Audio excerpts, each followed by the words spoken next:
I din bog ePusher om online markedsføring, der skriver du, at du elsker nyhedsbreve. Kan du uddybe det?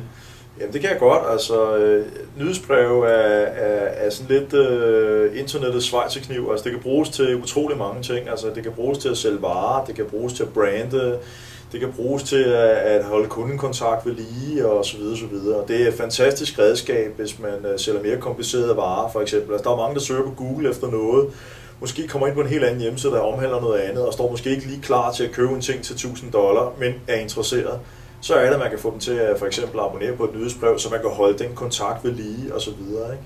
Og så er det billigt, altså det er en meget billig måde at markedsføre sig på. Altså man kan som virksomhed for eksempel, man kan samle e-mailadresser og altså fra sin egen webside gratis jo, altså, og så bruge dem til at sende gode tilbud til folk.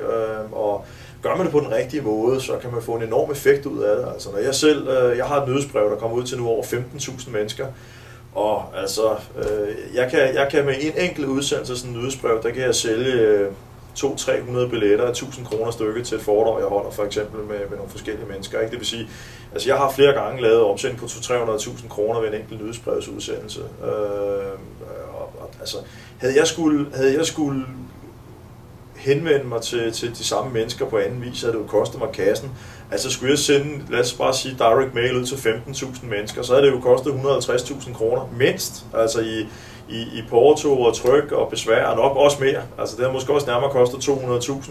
Så har jeg stået med en omsætning på 200.000 og brugt 200.000 på at skabe omsætning, ikke? Og dertil så skulle jeg så leje et lokale og så videre. Basalt set stået med et netto-tab, ikke? Hvor jeg nu her har det ingenting kostet mig. Jeg sender ud, laver en omsætning på 200-300.000, skal leje et lokale, finde 2 andre gode foredragsholdere og sidde måske tilbage med et overskud på 70%.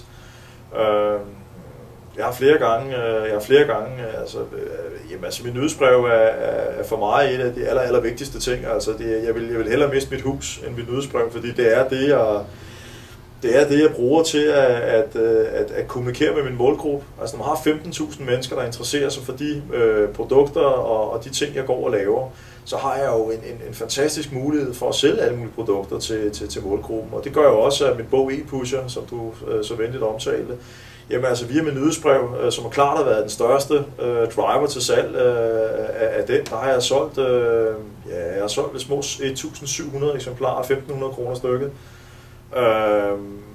Og det er klart, altså skulle jeg have kørt normale traditionelle kampagner, hvis jeg skulle have brugt traditionel marketing og traditionelle distributionskanaler osv., så havde langt over halvdelen af de penge været ædt op af omkostninger. Men nu ved jeg have min nyhedsbrev, har jeg jo virkelig muligheden for at kommunikere med de her mennesker på en ufattelig billig måde, altså så godt som gratis. Det er jo sådan set kun min egen tid, kan man sige.